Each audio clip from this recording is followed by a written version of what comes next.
আগরতলার সুকান্ত একাডেমি সংস্কারের কাজ সরজমিনে খতিয়ে দেখলেন মন্ত্রী অনিমেষ দেববর্মা। সাথে ছিলেন দপ্তরের সচিব সহ অন্যান্য আধিকারিকরা। সুকান্ত একাডেমিকে সংস্কারের পাশাপাশি নতুন করে সাজিয়ে তোলা হচ্ছে। বৃহস্পতিবার সেই কাজ সরজমিনে খতিয়ে দেখেন মন্ত্রী অনিমেষ দেববর্মা। পরে তিনি সংবাদ মাধ্যমের মুখোমুখি হয়ে জানান, বিগত 1 বছর ধরে সুকান্ত একাডেমিতে সংস্কারের কাজ চলছে।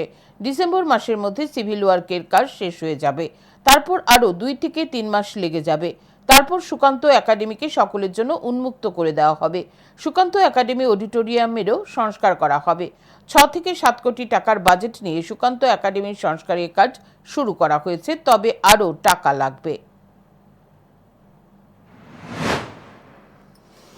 সুকান্ত একাডেমিতে আমাদের ব্যাপক রিপেয়ারিং এর কাজ চলছে। গত 1 বছর ধরেই এই কাজগুলো হচ্ছে। সিভিল ওয়ার্ক আছে, তারপর বিভিন্ন ইলেকট্রনিক্স, অত্যাধুনিক বিজ্ঞানকে নিয়ে যে প্রদর্শনী করা যায় এমন ইকুইপমেন্টসগুলো এনসিএসএম থেকে এটা করা হয়ে থাকে।